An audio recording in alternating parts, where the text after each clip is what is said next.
What I wanted to talk about was the tension between our sort of eternal, infinite nature, that unlimited potential that each one of us knows we have inside of ourselves, and the seemingly limited situation that we have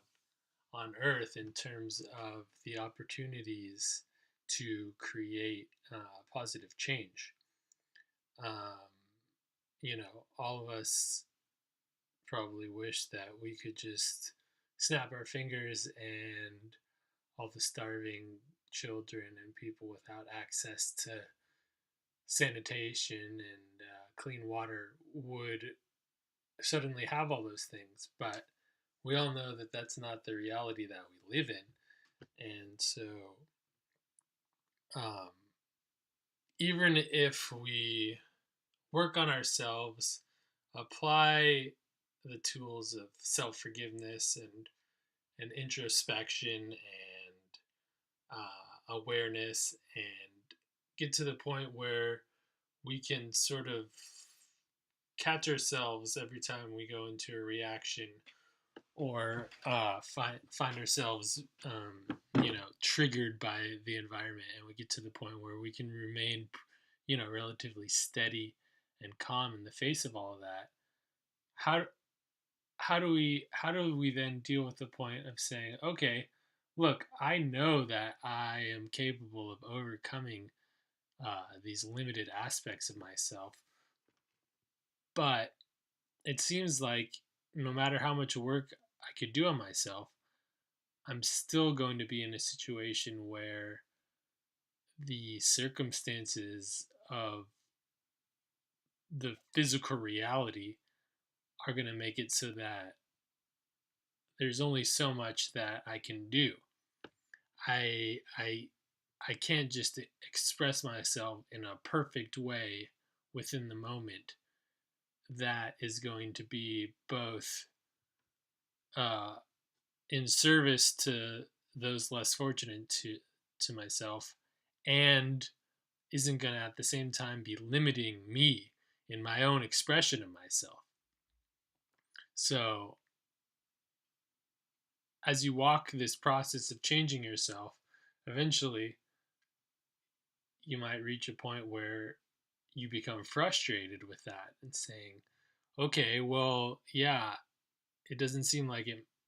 matters how much work I do on myself.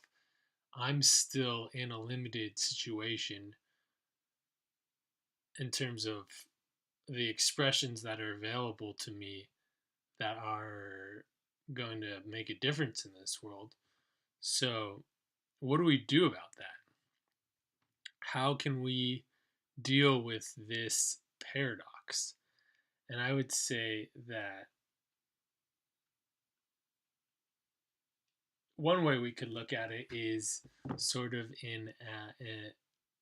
a problem solution reward situation where, yeah, maybe we can, if we use our imaginations, we can imagine a world where each person has their own planet and access to all the resources that they would require to express themselves and experience themselves in an unlimited manner. But then we think, okay, so in order to get there, we're going to have to at least get to the point where everybody on Earth has access to the bare minimum amount of resources, required to even be able to have 100% responsibility for themselves. You can't exactly count on somebody to express themselves unconditionally if they don't even have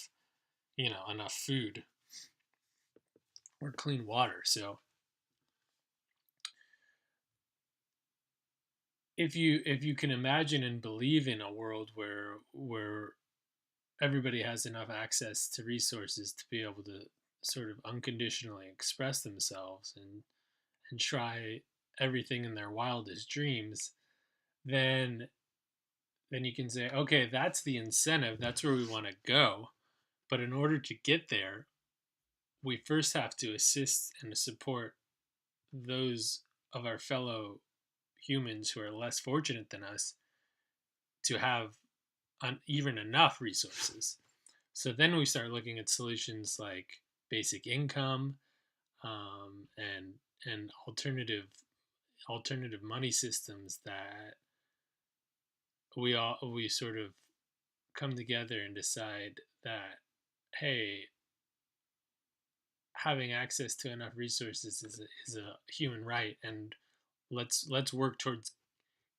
getting that for everybody so that we can then eventually get to those wild crazy visions that we have for what's possible in terms of human expression. So I'd encourage you to check out uh, the links below. I'm going to put some links below about basic income, and I encourage you to check it out. Thanks for watching.